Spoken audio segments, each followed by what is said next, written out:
Bonjour, c'est Carla. Bonjour, c'est Alison. Nous vous présentons le journal d'une maman.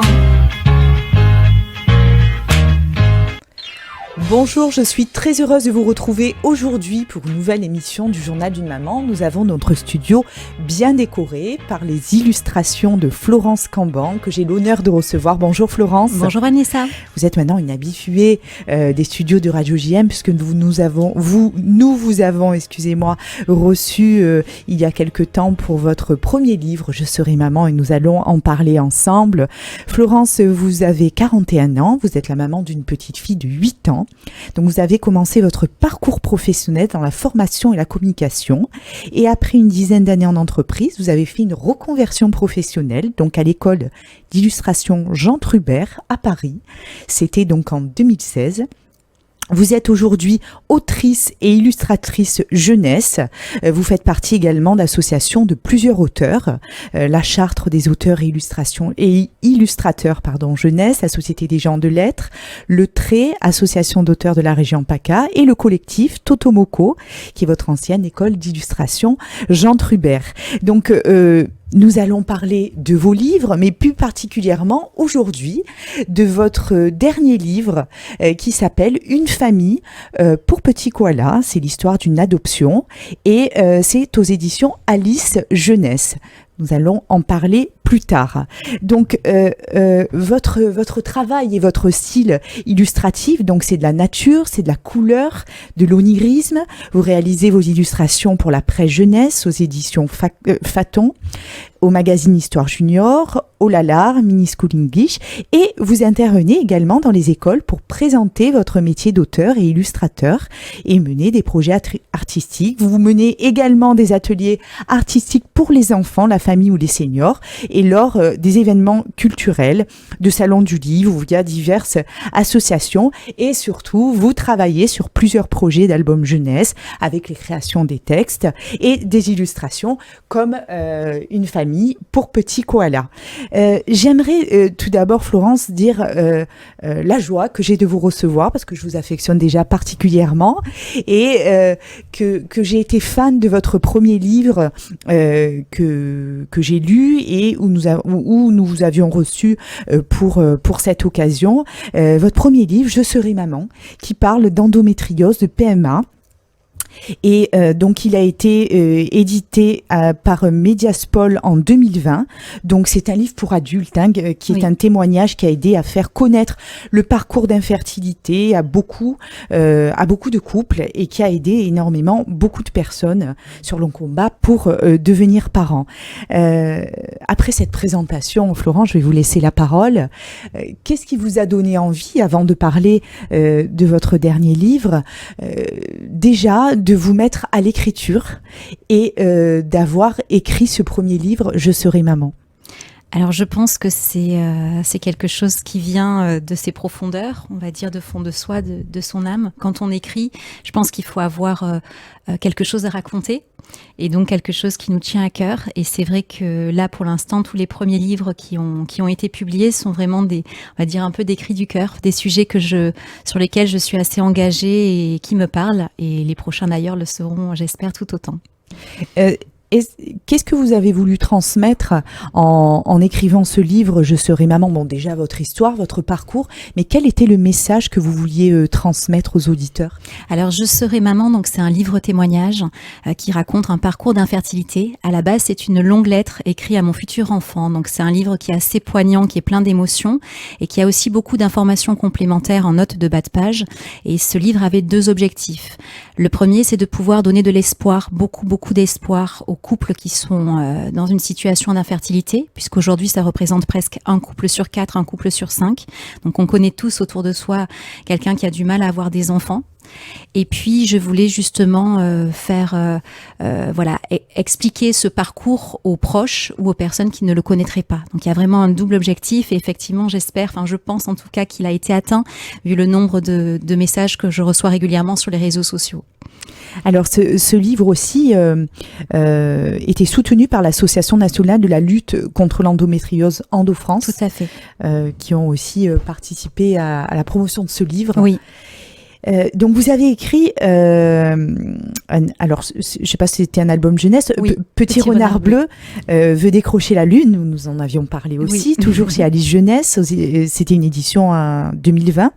Donc c'est un livre très poétique pour les 0-5 ans. C'est ça. Alors l'illustration est très chatoyante et à la peinture au couteau. Oui. Donc je me rappelle du petit renard qui était bleu, orange, et il y avait beaucoup d'orange aussi Tout à fait. dans cet album. Quel a été le message que vous vouliez passer? Et puis c'était quelque chose de complètement différent de votre premier livre. Oui, tout à fait. Alors, Petit renard bleu veut décrocher la lune, c'est vraiment mon premier livre jeunesse. Et décrocher la lune, c'est réaliser un rêve. Et c'était pour moi mettre un pied dans ce milieu de l'édition en tant qu'illustratrice et autrice jeunesse. Et c'est un livre qui est donc destiné aux 0-5 ans, qui est publié aussi chez Alice Jeunesse. Et c'est l'histoire d'un petit renard qui, tous les soirs, espère décrocher la lune puisqu'il est amoureux d'elle. Et c'est au moment où il s'endort que quelque chose de magique se produit puisque la lune descend du ciel pour bercer Petit renard bleu de toute sa tendresse. Voilà. Et c'est un album qui est en boucle. Donc la dernière phrase est la même que la première phrase, donc on peut le relire indéfiniment. Et il plaît beaucoup aux enfants puisque le renard est en forme géométrique, les couleurs sont assez gaies et chatoyantes. Donc c'est vraiment pour tous les enfants, dès le plus jeune âge jusqu'à peu près 5 ans. Et donc, vous avez décidé d'écrire votre dernier livre jeunesse, Une famille pour petit koala. Donc, c'est l'histoire d'une adoption. Alice Jeunesse, toujours édition. Oui. Donc, il vient de paraître. C'est un livre pour les 5-11 ans. Il est illustré à l'aquarelle et au crayon de couleur et il est agrémenté donc de petits papiers découpés. Donc vous voyez ici, chers auditeurs, des parties des dessins. Donc il faut savoir que c'est vous qui faites les dessins. Absolument. Et que cette histoire est juste magnifique parce que je l'ai lue, qui est très adaptée aux petits, même les plus petits que 5 ans. Plus petits aussi que 5 ans. Parce que du coup, c'est très clair, c'est court. L'histoire est un petit peu longue juste pour les moins de 5 ans, donc il faudra peut-être lire le livre en 2 fois selon la concentration de l'enfant, mais il peut être effectivement mis dans des mains d'un enfant de 3 ans. Ah oui, et puis rien qu'avec les images sont très parlantes aussi. Beaucoup d'émotions dans ce livre. Quel était ce message ? Alors, c'est l'histoire d'un petit koala qui n'a pas de famille et qui va trouver des parents. On cherche les bons parents pour lui et ces bons parents seront des parents kangourous.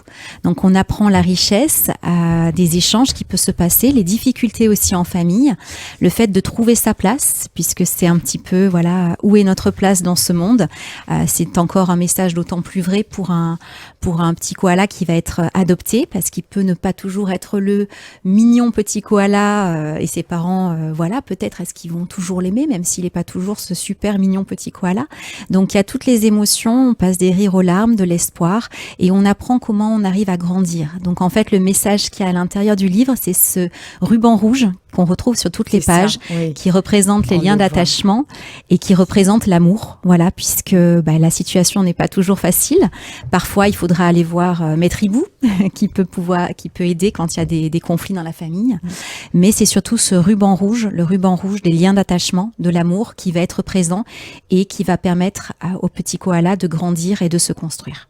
Qu'est-ce qui vous a donné l'envie d'écrire ce livre ? Comment vous sont venues les idées de dessin ? Alors les idées de dessin, dans mon style, vous l'avez qualifié un petit peu tout à l'heure, si on peut qualifier mon style illustratif, il y a toujours la nature, donc du coup des personnages animaliers, on va dire, énormément de fleurs aussi, puisque dès la première page, on voit petit koala qui dit « J'adore le printemps, c'est au printemps que j'ai trouvé ma maison et mes parents ». Donc beaucoup de fleurs, beaucoup de poésie aussi dans les illustrations, donc de la couleur et un côté assez poétique, onirique. J'essaye que chaque page soit comme un tableau dans lequel le lecteur peut se plonger et imaginer des choses. Après, bien évidemment, il y a un rapport aussi texte-image qui se complémente. Mais l'idée, c'est vraiment qu'on ait de l'émotion, des contrastes des fois complémentaires au niveau des couleurs. Là, vous êtes sur une page où on est sur du jaune et du violet. On voit encore le fil rouge. Voilà, le fil rouge qui est présent sur toutes les pages. Et il y a aussi énormément de symboles. Le côté onirique qui vient par là. Alors, chacun pourra lire à sa façon. Par exemple, là, vous venez de passer une libellule, qui est le symbole de la lumière. Il y a aussi la grande horloge au moment où petit koala demande à ses parents kangourous pourquoi vous êtes venus me chercher.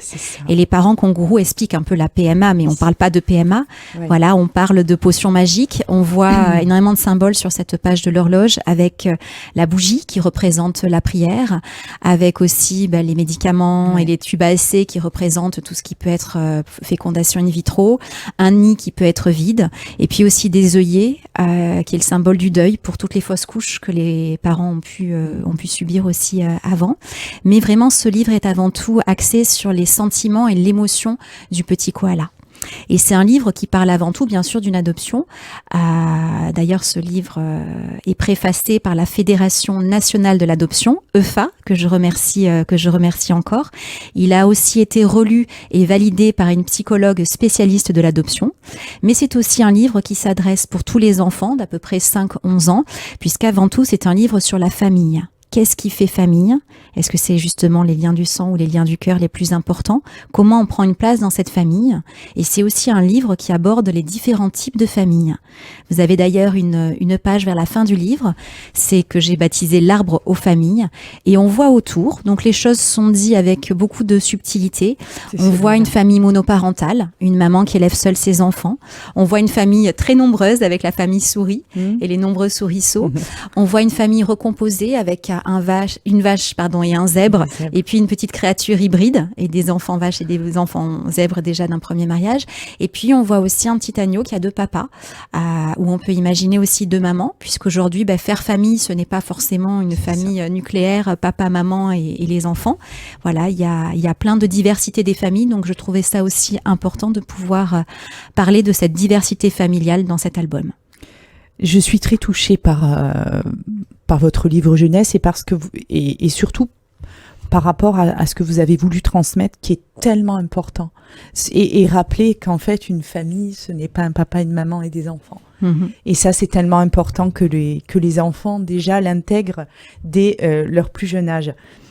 Où est-ce qu'on peut retrouver vos livres, Florence? Alors, tous mes livres, que ça soit Je serai maman, donc mon livre témoignage aux éditions Mediaspol, Petit renard bleu veut décrocher la lune pour les 0-5 ans, ou cet album Une famille pour petit koala pour les 5-11 ans, sont commandables auprès de toutes les librairies. Voilà, dans tous les points de vente habituels.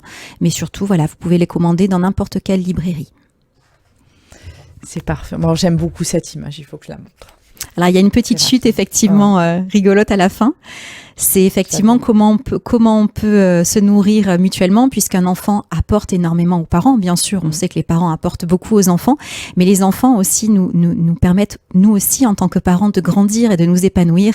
Et donc, la chute est assez rigolote, puisque grâce à Petit Koala, les parents kangourous vont apprendre à grimper aux arbres comme un koala. Oui. Et Petit Koala, grâce à ses parents, va pouvoir faire des bonds de géant à chaque pas. Donc c'est une petite touche rigolote à la fin avec une illustration très sympathique et toujours avec des belles couleurs, la nature et un côté assez poétique. C'est ça qui attire beaucoup aussi les couleurs de vos dessins, Florence. Alors, est-ce que vous avez de prochains projets ?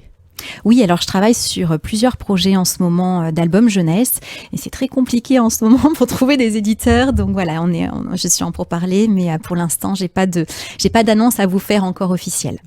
Vous y travaillez. Voilà, je travaille sur notamment des sujets qui sont aussi difficiles et qui me tiennent à cœur.